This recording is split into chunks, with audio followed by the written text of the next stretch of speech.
papakainin natin sila. Yun, ayan na yung pinakain ko, ang dami. Ganyan sila kasi isang araw ko lang sila pinapakain.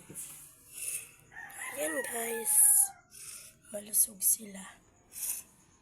Wala na naman yung shrimp guys, nakatago. Ayan po. Siglang masigla. Sana guys, mga anak na yung dalawa. Ito, yun. Yan guys. Yan muna yung update. Huwag kayong magreklamo guys ha. Kung di ka pa nakapanood ng video ko, search nyo lang yung Kiefer Aquatic. Yan guys. Subscribe nyo no guys. Ayan po.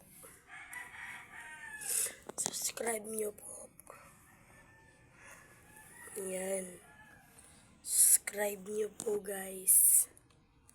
Bye.